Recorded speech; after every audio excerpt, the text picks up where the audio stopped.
is here saying after what we will ask for you to provide, but it's just a word of caution that, as you said, you needed to get a vendor to bring about solutions to the issues you were facing. Please take note that it's today, it's immediate, you needed to do something. When COVID came in 2020, we needed to do something quickly. At that time, everybody saw the urgency, the need to sort of cut short some steps and then get to solutions.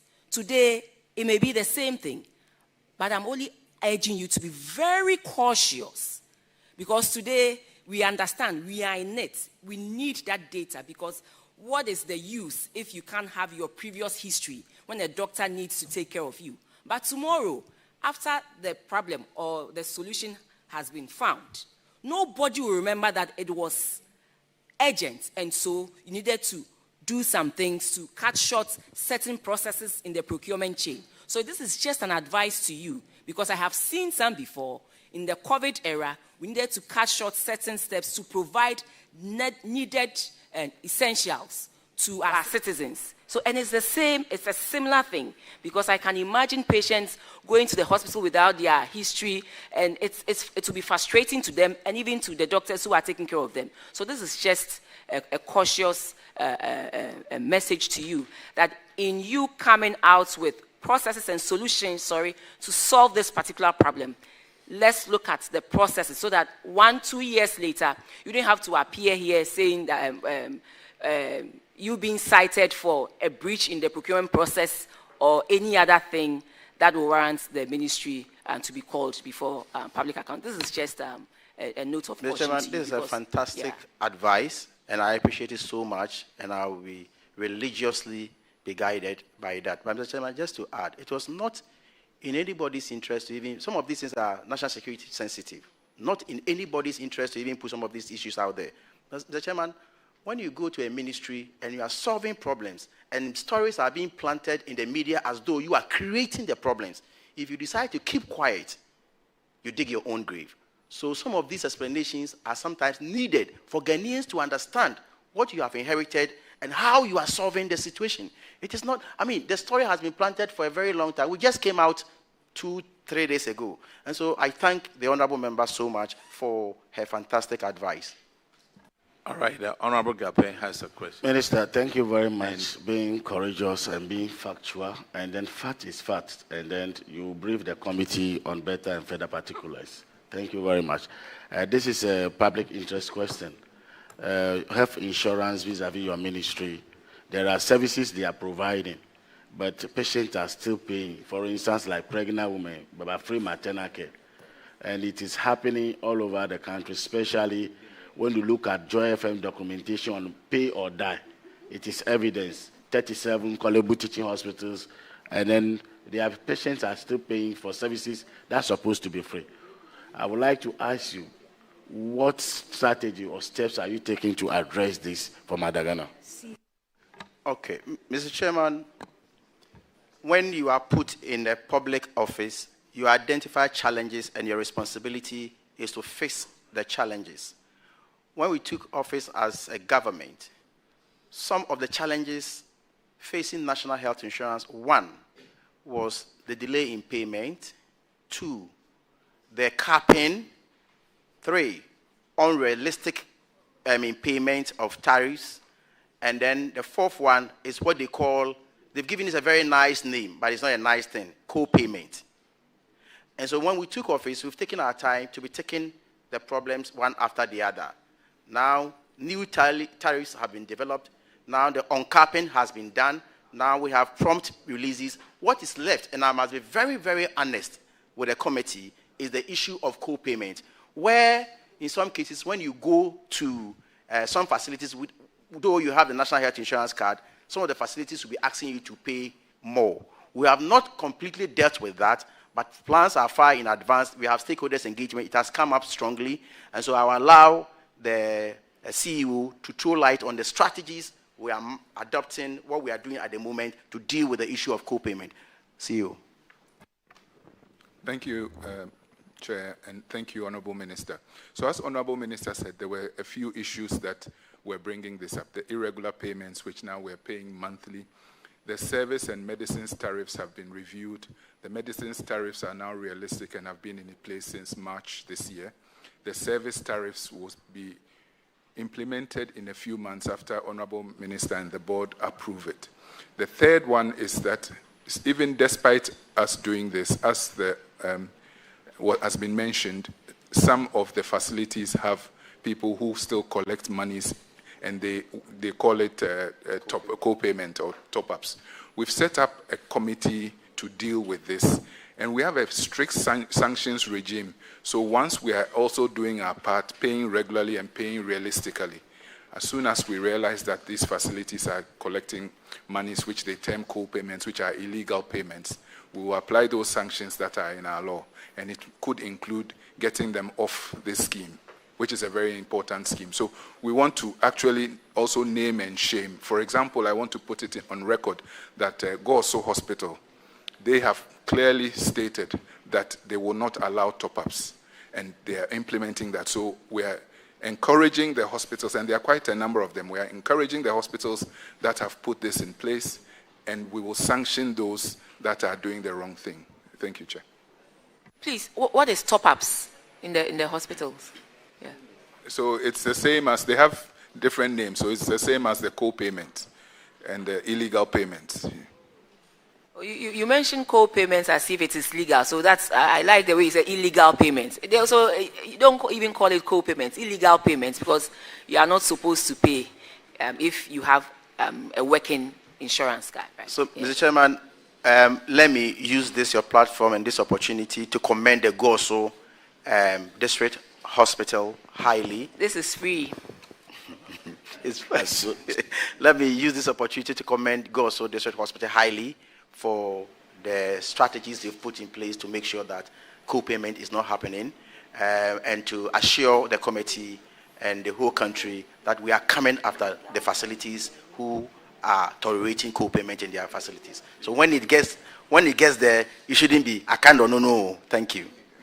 Yeah, so Minister, thank you very much. Based on what Gosu Hospital is doing, I think other hospitals, it's a role model. So you need to not go beyond the recommendation and do something nice for them, to project them as a best practices for the country. And also to the National Health Insurance Board, apply the rule. Enforcement of rules and the laws is killing this country. And I will applaud you to enforce the law strictly, and then so that at the end of the day, to serve as a deterrent for Madagascar, because the lot is being wasted in the system. Thank you. Minister, University Government Hospital is waiting for you, as well as the 100-bed district hospital in Ninem. We are in your hands. You understand what I mean. Very well, Mr. Chairman. Hey, you know how it is. Everybody knows how to do your job. Oh. So they get there. Then they ask for the front door. Where is the front door? Okay, NHIA, you are discharged. Now let's go to Ghana College of Physicians and Surgeons. Did they show up? Ghana College of Physicians and Surgeons. Are they here? Yes. Oh, all right.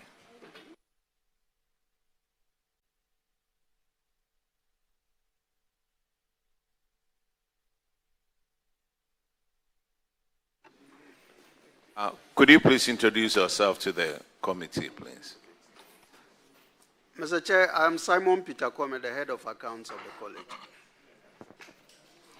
Good morning, Mr. Chair. My name is Richard Adanu. I'm the rector of the Ghana College of Physicians and Surgeons. Thank you very much. Your financials is on paragraph 728, and Honorable Frank Yeboah will take care of that. Thank you, Mr. Chairman. Ghana College of Physicians and Surgeons. I've gone through your accounts, and in my opinion, you're not doing badly at all. I just want to request that you take 120 seconds to explain to the committee what you do and your mandate to do what you do. Thank you. Right, thank you, Mr. Chair. So the Ghana College of Physicians and Surgeons is the national body for providing postgraduate medical education for doctors. So we are mandated to provide specialization courses for doctors, also to provide continuous professional development courses for doctors, to contribute to policy, that public health policy that's led by the Ministry of Health, and also to promote research in medical and surgical disciplines in the country. So that is what our mandate is, and we do that by conducting exams for doctors after they finish their house job. They do an initial exam that we call the primary examination. After they pass that primary examination, we have panels from the different specialties that interview these successful doctors. Then we place these doctors in hospitals where they do their training. And at the end of their training, there are two levels of the training. The first one is a 3-year training. In one specialty, radiology is 4 years. After the initial training, they do their exams. We conduct those exams. Then they do the advanced specialist training. That is about, let's say, 2 to 4 years. And then after that, we also do the exam for them to come out as advanced specialists in the area. So what we are looking at now is trying to spread this specialization training all over the country, because we don't have all hospitals in the country providing the specialization training. So unfortunately, doctors in certain parts of the country, when they are admitted into specialization, they have to leave their regions and go to the hospitals where the program exists, and they stay there for a number of years. And when a doctor has relocated, especially with their family, and they are in a new location for about 3-4 years, when the training ends and you say, go back, sometimes it's very disruptive, and all that affects health service delivery. So we are working hard, despite the challenges that we face, to try to get the specialization training spread all over the country. I've done more than 120 seconds, but that's it. Thank you very much. And I'm glad Minister isn't just right beside you, so it's very good. Okay, Mr. Chairman, just to also add that, just as the rector indicated, at the moment, the training is centralized in Accra. But fortunately enough, we have secured some kind of funding, and that is going to be taken from the Ghana Medical Trust Fund, the Mahama Cares. So, you know, the Mahama Cares is dedicated towards the funding of non-communicable diseases. So we are in touch with the college, and the college has indicated that there's a huge gap about specialists treating that particular disease. And so as part of the act, it is one of the mandates of the Ghana Medical Trust Fund to fund the Ghana College of Physicians to be able to train more specialists. And so this next year, we are going to, spread them to Wa, Hohoi, and then Boko, right? Bolga. So we are going to start with these 3, regions, and then we'll roll it on and on and on. Thank you very much. Mister, Wa, Bolga, Hohoi. The middle belt is missing. Minister. Honorable Chair, currently we do have programs going on in the Ashanti region also. At Konfanochi is a big training center. We have, as part of our expansion, we have got programs going on at the Holy Family Hospital in Techiman, and then also at Eastern Regional Hospital in Koforidua, in addition to Kolebu and a number of other hospitals in Accra. So we have been working on this gradually, but then we've been kind of like affected by availability of funds, and that's what the Honorable Minister is saying, that with this new stream of funds from the Mahama Cares Trust, it will help us to get training going. There's training going in Cape Coast also. So up north, it was only Tamale that was doing the training. That's why we are looking at that. Yeah, thank you. Okay. I just one question. I'm seeing non-tax revenue. That is it, the IGF. Mr. Chair, that is correct. I think that you made the profit of or surplus of 3.3 million in 2022, but that increased to 30 million in 2023, representing 294.8%, which is very good. I don't think I have much to say. Your current ratio from 7.3 to 1 in 2022 to 8.3 to 1, which is also very good. You be able to meet your current financial obligations. The only last question I want to ask is the increase in your current assets. And the explanation is that there was an increase in receivables. So what's the component of your receivables? Mr. Chair, the receivables is to do with the tuition fees. The tuition fees, which is outstanding. So the tuition fee, is it paid by the doctors themselves or from somewhere? So the tuition fees for the doctors is supposed to be paid by the government. And the arrangement that we have is that those tuition fees should be paid through the Ghana Scholarship Secretariat. Yeah, Mr. Chairman, I'm done. Thank you. They're doing well. I think you've answered the next management question. You were cited for uncollected tuition fees, but then if it's supposed to be paid by the government and the government hasn't paid, this one you don't have control over it. So, Minister, please, if you work with your colleague, Minister of Finance, to release monies to the Scholarship Secretariat, then they can also give money to them to clear this infraction. As for this infraction, it cannot be, it will not be possible for them to clear it on their own. So respectfully, assist them. Chief, as if you were part of our meeting yesterday.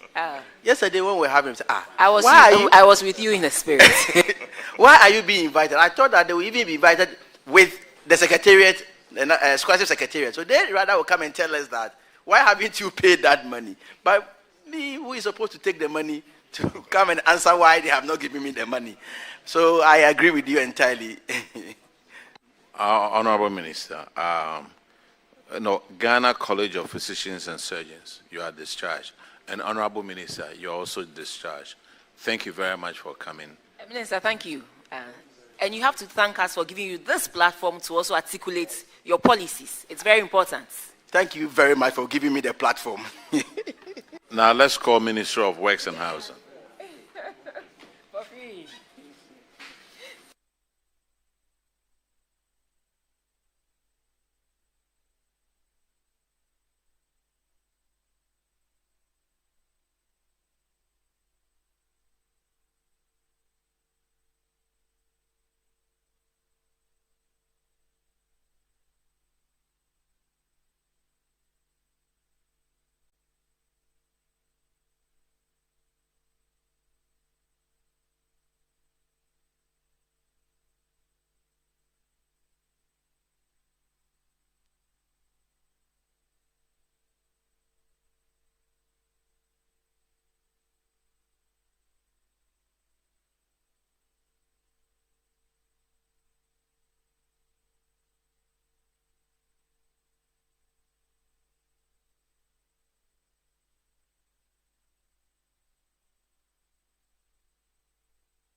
Those for State Housing Company, AESL, and Water Resources Commission.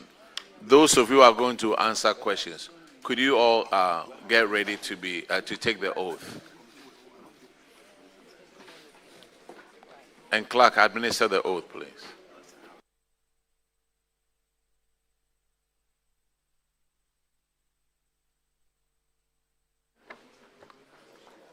collective.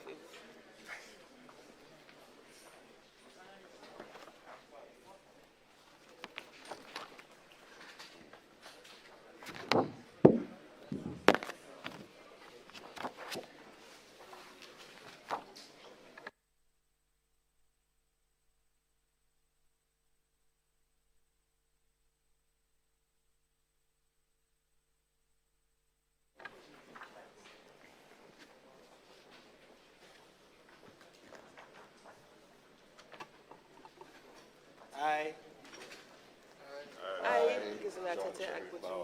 swear by the Almighty God swear by the Almighty God that the evidence I shall give before this committee that the evidence I shall give before this committee touching the matter in issue touching the matter in issue shall be the truth, shall be the truth, the whole truth, the whole truth, and nothing but the truth. and nothing but the truth. So help me God. So help me God.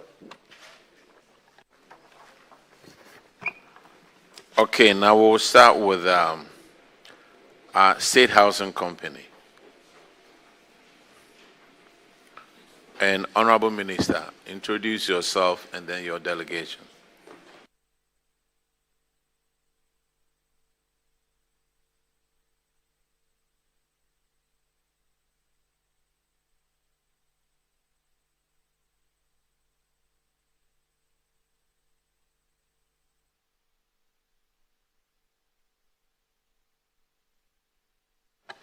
Sorry, we didn't hear that. Thank you, Mr. Chair. Thank you, Madam Chair. Okay. Thank you, Mr. Chair, and honorable colleagues. Good morning again. My name is Honorable Gisela Tete Agbotui, Member of Parliament for Utu Senya West, and Deputy Minister, Works and Housing. I'm standing in for my Minister, Honorable Kenneth Gilbert J. Thank you. Good morning to you all. I'm Reverend Stephen Yause, Chief Director of the Ministry. Good morning, Madam Chair. My name is Philip Ake.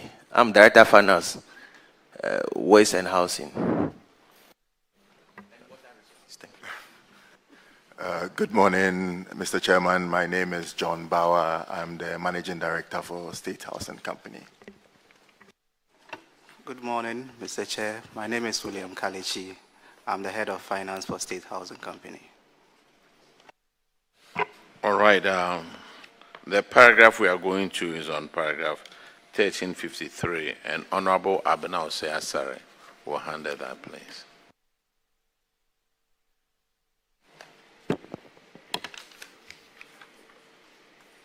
Should I pass it on to you? Because John and I were primary school classmates, and wow. Yes. And you know Reverend also? Reverend I know from the ministry. Okay. And John and I, primary school classmates. But John, I don't think I have much to say about your accounts. Your accounts are good, and your current ratio is good. There was an improvement from 2022 to 2023 in terms of your turnover and your expenses and everything. I think they are within the levels. I just want you to share with Ghanaians what your mandate is, and moving forward, what you, how you hope to support your ministry to sort of close the housing gap that we have in this country.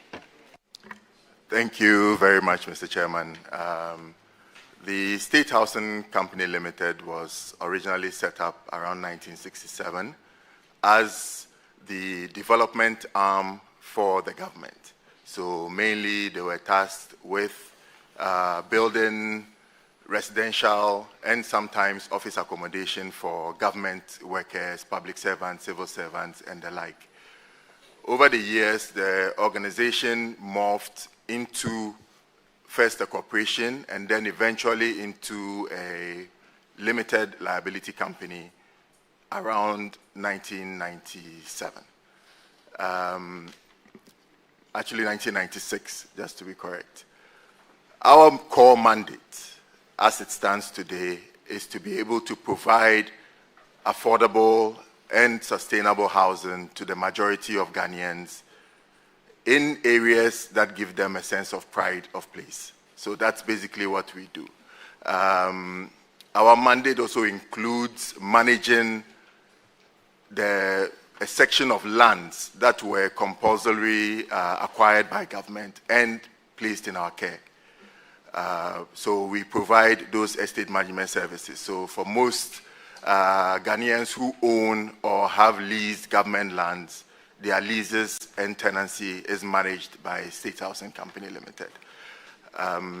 In support of the ministry's objectives, we are one of the development arms under the ministry, so TDC being one, and from the technical side, our colleagues at AESL and the other agencies support the ministry in terms of delivering as many housing units as possible. It is important to put on record that State Housing, however, is not a subvented organization. All of our activities are financed internally through internally generated funds. Thank you, Mr. Chairman. So when is the next affordable housing coming on so that Ghanaians listening will know when to come to your outfits for? Yes. So we currently have a number of ongoing projects. The affordability debate is arguable. However, we are working under the ministry. The ministry has quite a lot of significant major housing projects, some of which form part of the Big Push agenda, which are coming on stream soon, and we are one of the lead agencies in executing that. In fact, I'm sure Madam Honorable Minister will speak to the district housing scheme, which is being piloted in the next month or so, and State Housing is one of the agencies delivering those houses. Thank you. Thank you.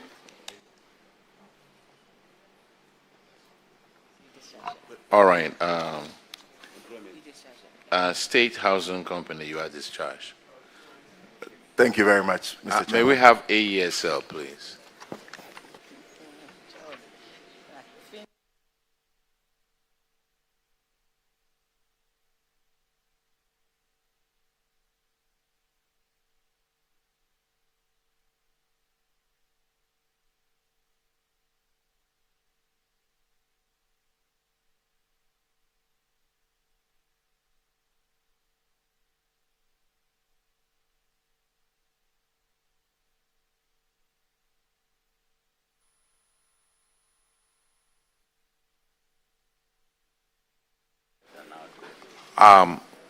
AESL, could you introduce yourself to the committee, please?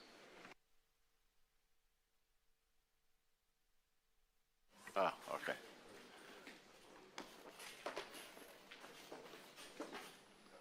That's it. Yeah. So my name is Surveyor Gordon Tanga, the acting managing director for the company. My name is Architect Nakwa Alikwoti. I am the Deputy Managing Director of AESL. I'm Alhaji Ibrahim Jibril, Acting Head of Finance. I'm Seth Ufurulavi, representing the external auditors. I'm George Kwashi, representing the Audit Committee, AESL. My name is Abdul Latif, Accountant, AESL.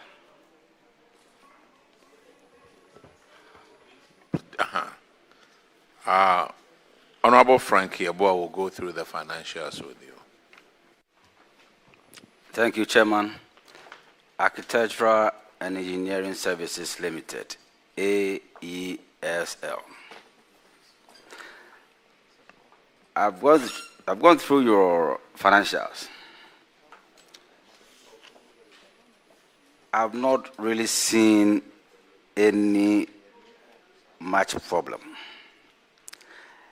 except to say that Ghanaians don't really know your mandate and what you do. So in less than 120 seconds, can you walk us through what your mandate is and what you do? Thank you. Yeah, thank you, Mr. Chairman. So the Architectural and Engineering Services Limited was carved out of what was then known as the Public Works Department in 1973. And the mandate of the company at the time, which was actually called a corporation, was to provide consultancy services on government projects for various ministries, departments, and agencies across the country. That mandate remained until 1993, when we were converted into a limited liability company.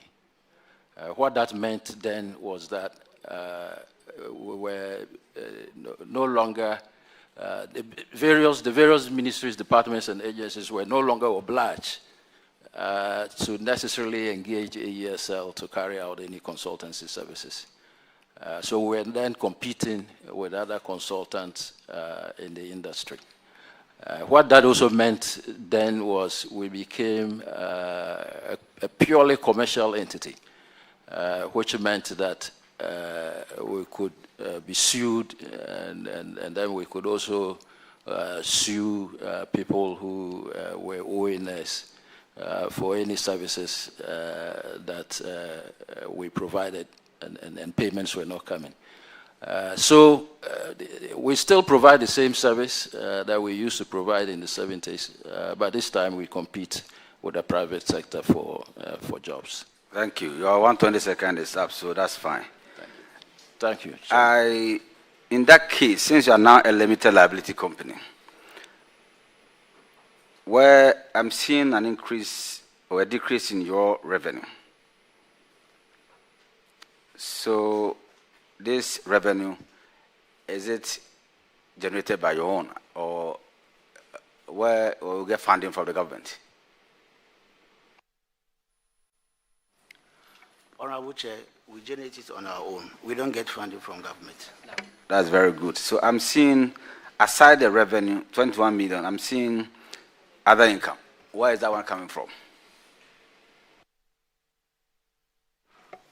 Honorable Chair, we have rent income. That we have some spaces we rent out. Your rent income went from 1 million in 2022 to 276 in 2023. What happened? Honorable Chair, we have other source of income apart from the rent income.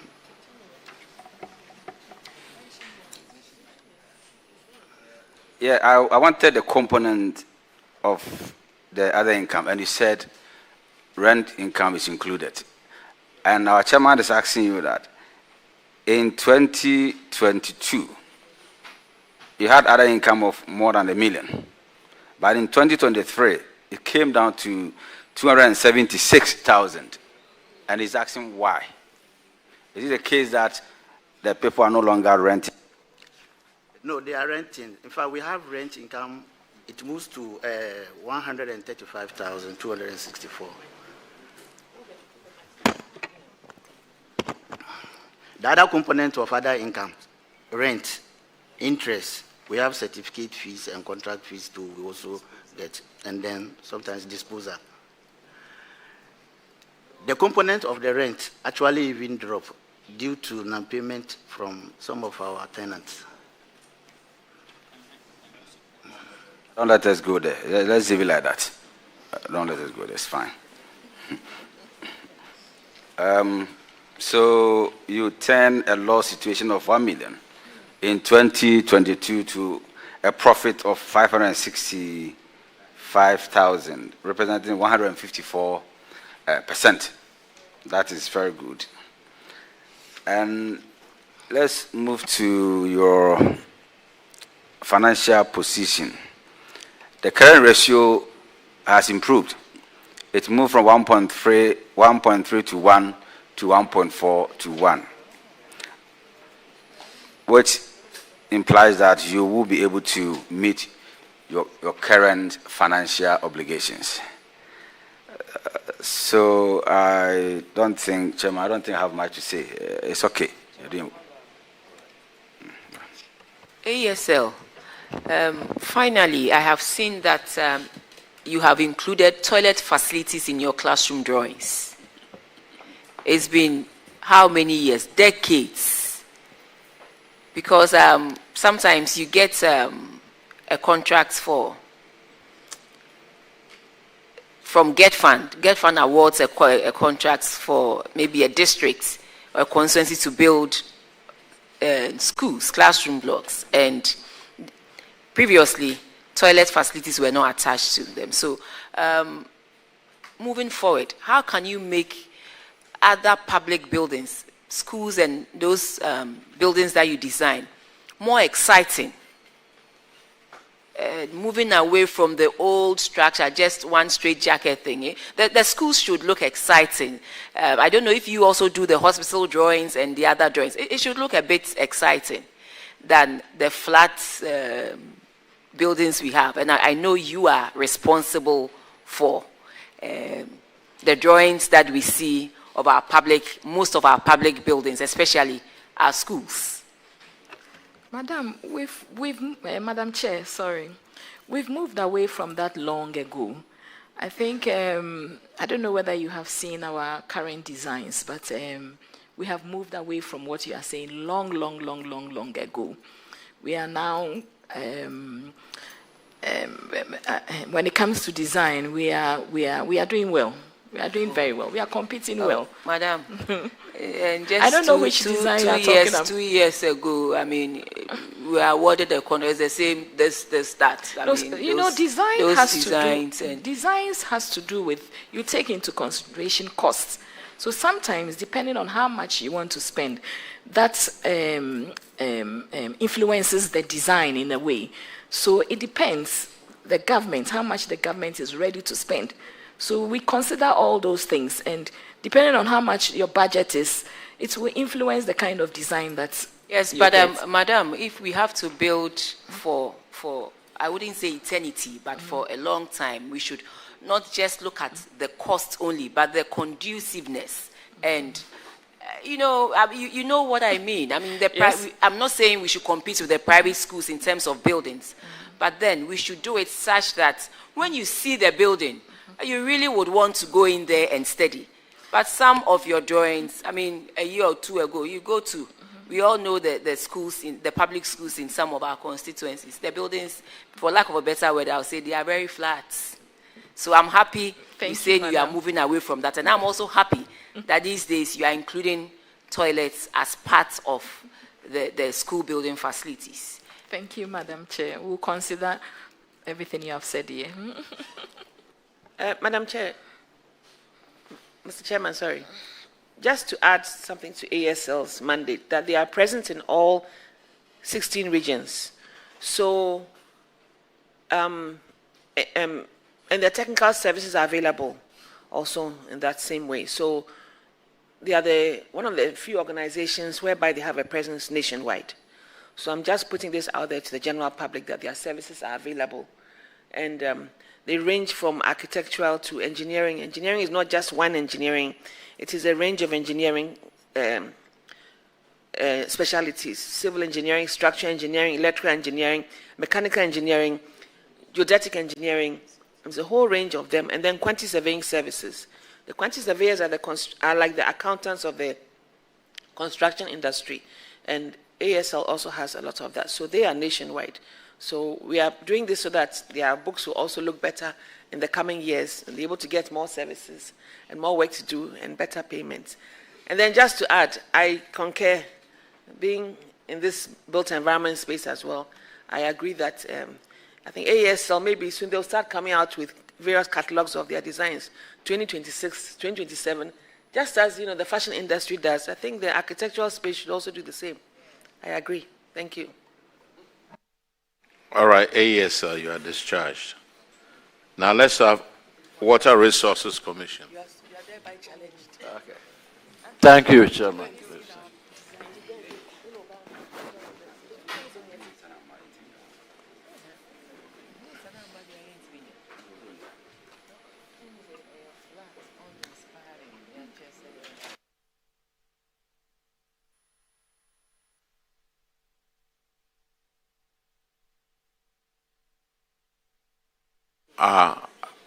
Have you guys taken the oath?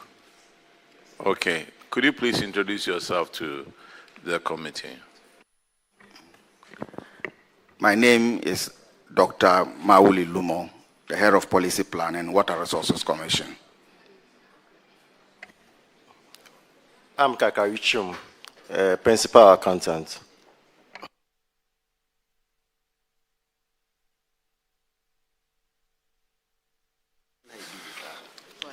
Okay, Ghana, Water Resources Commission. I'm going to, let's look at the financial performance of your area. So far, you are doing well. What constitutes other revenue? These are donor funds that we receive from our donor partners. It's what? Donor funds. The donor funds? Yes, sir. And why did it increase so much from 2022 to 2023? Okay, we submitted a proposal to our donors seeking funds to help us undertake a series of engagements with stakeholders and traditional authorities. Well, maybe you need to send more proposals because a difference of 3.5 million cedis, that was quite a lot. Now, after your revenue, now let's look at the expenditure. What caused administrative expenses to more than double? One of the reasons is due to the Akosombo spillage. So we had to do a lot of groundwater and surface water monitoring. And also we have to do a lot of lab testing.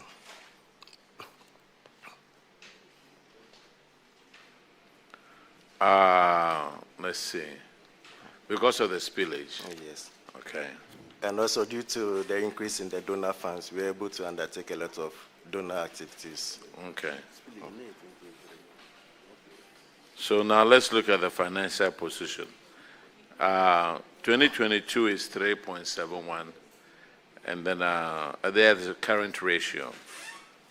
And 2023 went to 2.5 to 1. What was the current assets? You see how much it jumped? 156%. Why so? Okay. The increase was due to the introduction of our new LI. We introduced our new LI, that's the dam safety LI, and it was introduced as part of our fees and charges, so we were able to generate more funds from that LI also. So regulations help. Okay. Now you have a management issue of unqualified suppliers. 57,000.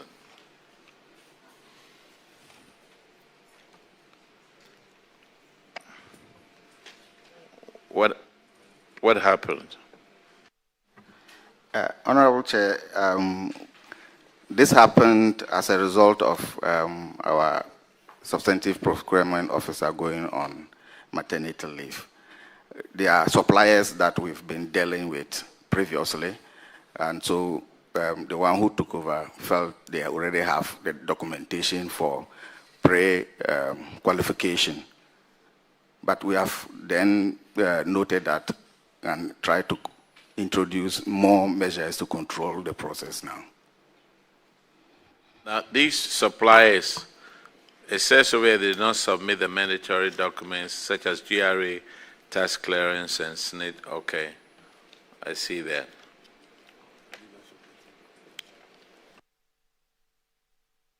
Have you now submitted these? They are now on GANEPS, so we've managed to put them on GANEPS now. On what? Ghana electronic procurement system. Okay. So you've corrected this anomaly? Yes, Honorable Chair. Auditors, can you verify, please? Yes, Honorable Chair, verification indicates that these suppliers are now on GANEF, and they are dealing with suppliers that are listed on the procurement electronic system.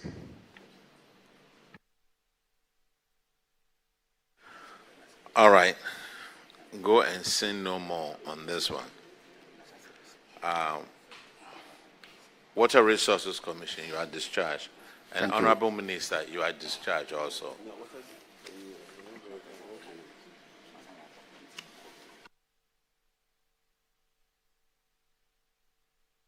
I'm sorry, community water. Yes. Under the ministry.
I'm sorry. Please introduce yourself to the committee.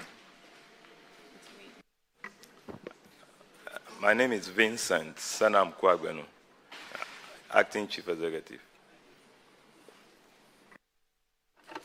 My name is Patrick Kofi Quenin, Acting Director of Finance.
Auditors, community water. You see, there was an issue about community water, whether they're on Monday. Is it under local government or water resources?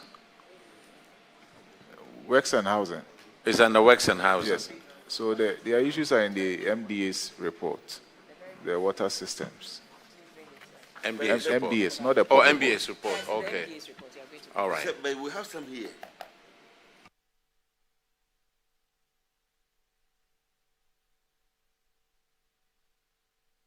Okay, so Ashanti region, where we have the Kokofu water system, is that under you? And what is it? Who is it under? Honorable Chair, that one falls under the District Assembly. So local government. Local government.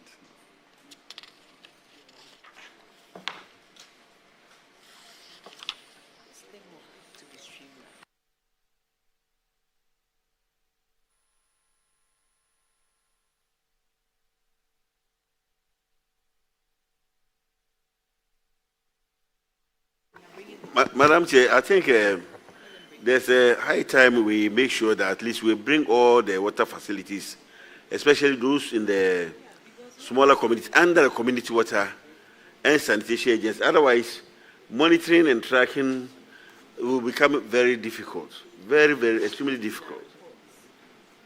Yeah. So the few that are still left with these assemblies, they should be put under the community water and sanitation agency.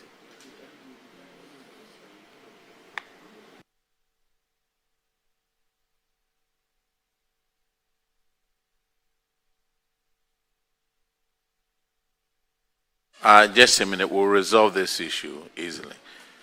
Because water, some of it is under local government, some of it under your ministry. So where does it stop? Where does it end? So we'll just resolve it. Just give us about 5 minutes and we'll come right back.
Water and Sanitation Agency.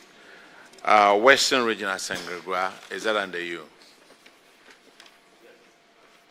Okay, that one is under you. All right, then let's continue then.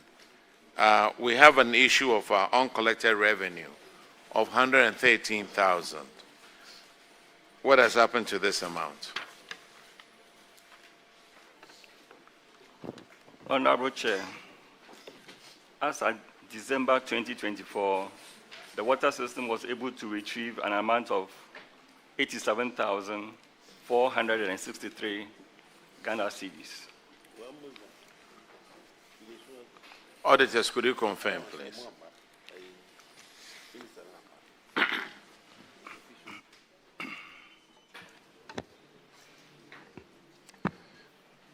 Yes, Honorable Chair, we can confirm that an amount of 87,463 has been recovered.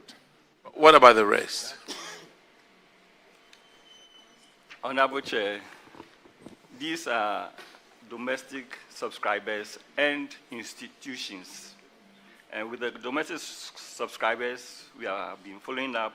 We have a payment plan scheduled with them to collect. But with the institutions, it has to be paid through government, so we are still waiting on government for the payment. How much of this receivable is for domestic households and then those for institutions? The percentage, okay.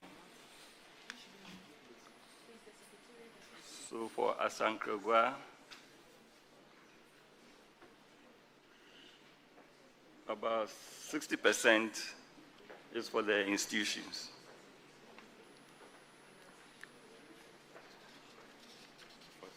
And 40% for the domestic that is outstanding.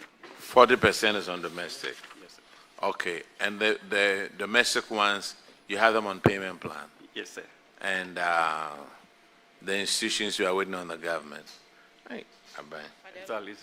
Sir, So good. this is unlike areas where it is specific. What government gives to you, you can use a part of it to defray the cost. So it's not like government will give you money specifically to pay this, but government makes budgetary allocations, and you have that opportunity to use some to defray the cost, or that is not the case? Honorable Chair, please, that is not the case. We have to make a follow-up to those various institutions to have the payment made to us. Doesn't government, you said government pays on their behalf, didn't you just say that? Exactly, but they pay through the institutions. They don't pay directly into our account. So we follow up with the institutions and we get the payments done. Oh, but the institutions also receive their budgetary allocations. And for goods and services and some of these things, they consistently, every ministry, department, and agency that appears before Parliament for their budgets, there's a portion for goods and services. And the goods and services are supposed to be used to pay for utilities as well. So to sit here and say we are waiting for government to bring money, this is not like scholarship secretariats where it is specific. So once they receive their budgetary allocations, they are supposed to use a part of it to pay for utilities. So this is not a simple message of I'm waiting for government. So respectfully, go after them, because once you look into their books, you see that government has given them money for goods and services, and they are supposed to use some to pay for these things.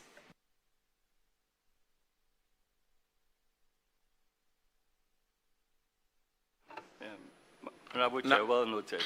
Now let's go to the other infraction, Techiman, uncollected fees of 70,000.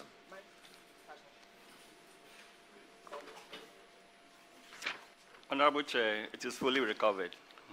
Auditors, could you confirm, please? Honorable Chair, the full amount has been recovered. All right. What about community water and sanitation at Wale Wale? That is under you also, right? An unrecovered debt of 342,000. What has happened to this amount?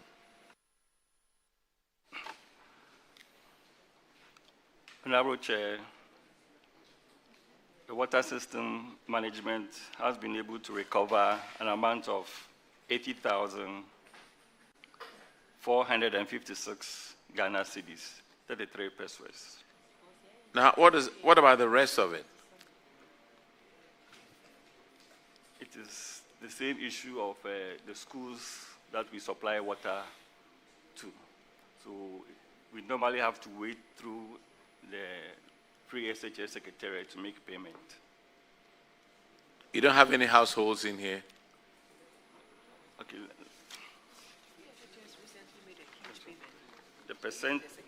The percentages here for Wale Wale, yeah, it's around 42%. Was that households? Institutions. Institutions. Yeah. But Free SHS just made a huge amount. I sent a lot of money to the schools. Okay. So they should pay for the water. Yeah.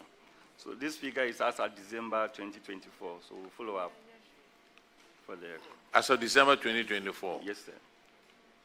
Yes, Honorable Chair. Master, could you go?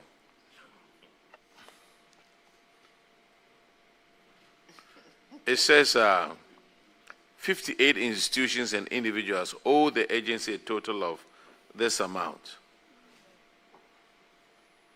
Management stated that they would develop the necessary strategies to collect all monies owed by customers in due course.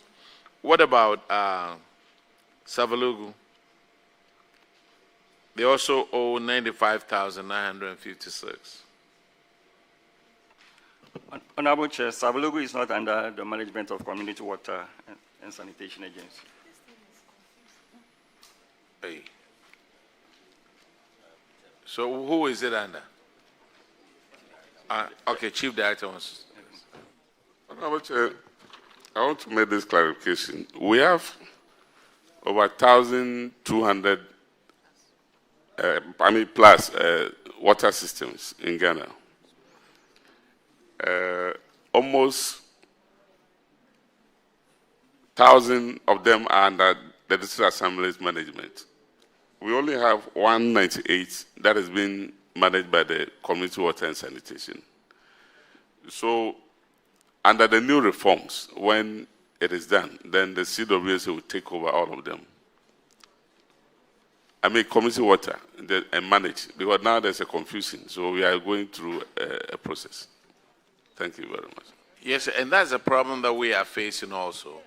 When the auditors come up with these audits, some of it is for community water, some of it is for local government. Local government comes in, no, that's not our problem.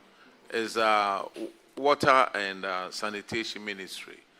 Then you two are telling us that they have about 1,000, you see. So you are working on this so that community water will take over all of them. Yeah, yes. Okay. But until then, what about Savalugu? Oh yeah, we just spoke to Savalugu and he said it's not yours. What about Hwidium? I have a region, Hwidium water system. Is that under you? Honorable Chair, yes, sir. You owe the unrecovered debt is 186,000. Honorable Chair, as at December 2024, an amount of 98,040 cedis has been recovered. Auditors, could you confirm this amount, please? Yes, Honorable Chair, an amount of 98,040 cedis has been recovered. And I'm sure the story is the same.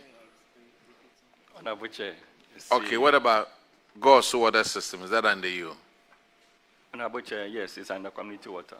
There's unrecovered debt of 215,000.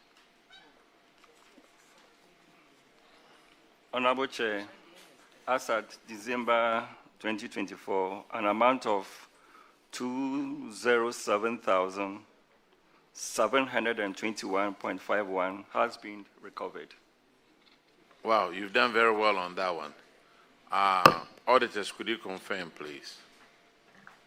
Honorable Chair, we can confirm that. Great. What about Kukum water system?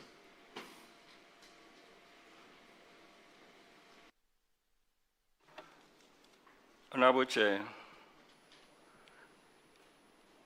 Kukum Water Systems has been able to recover an amount of 42,123 cedis, 60 pesos. What about the rest of it? A payment plan schedule has been outlined for the collection of the outstanding receivables.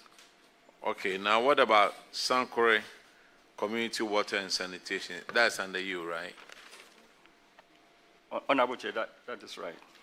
Okay, that one to unrecovered debt of 405,745 Ghana cedis.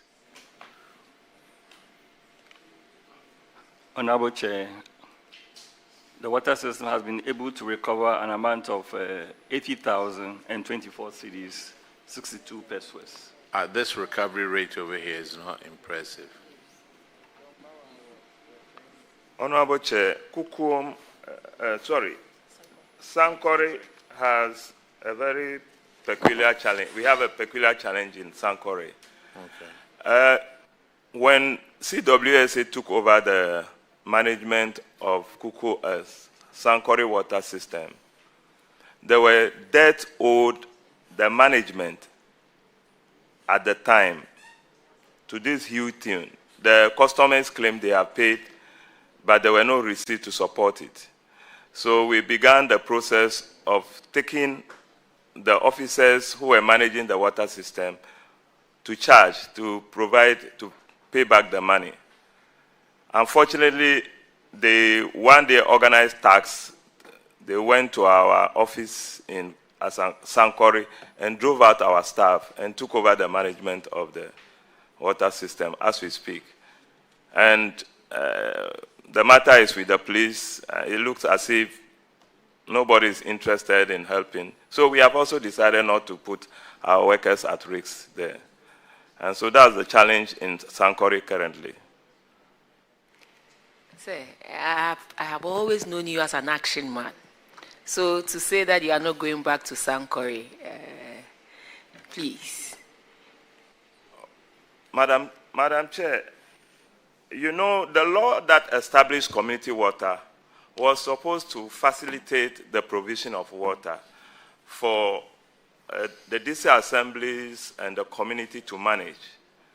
Over time, it was realized that because they did not have the technical competence, management and embezzlement and system left to rot became the order. And so in 2017, they began the process of taking over the system to manage. But we realized that most of these systems were owing huge amount of money to the electricity company and even the management themselves, including some of the chiefs, were just squandering the money and leaving the assets to rot. So currently, like the chief director said, we are working on a law that would give access and power to us to manage the water system. That's the only way we can enforce these infringements. We hope that... We will also support you. Yeah, we hope that when it comes to Parliament, you will help us to get it. Yes, we will also put it in our reports and draw Parliament's attention to it whilst we wait for the law to also come in. But it is very important that you take over and manage it efficiently, not just with the revenue collections, but also with the protection of the assets as well. Thank you. So the domestic, those customers, 683 of them, they owe 384,000. Institutions have, there are 9 of them that owe 15,000. And commercial is 5 that owe 6,000. And if you recovered 80-something thousand. Now, was that from the domestic people or from... Most of it must be from the domestic people. Honorable Chair. Okay. You're right. So, Chief Executive, I will wait, and the Chief Director, we'll wait till you come up with this law. Let's streamline this, and then it will help everybody. All right. Okay, Honorable Community Water Systems, you are discharged. And Minister, you are also discharged. Thank you very much for coming. Now, any other agency that I haven't called? Or any agency that wants me to call them? Hey, who wants you to call when you don't need to?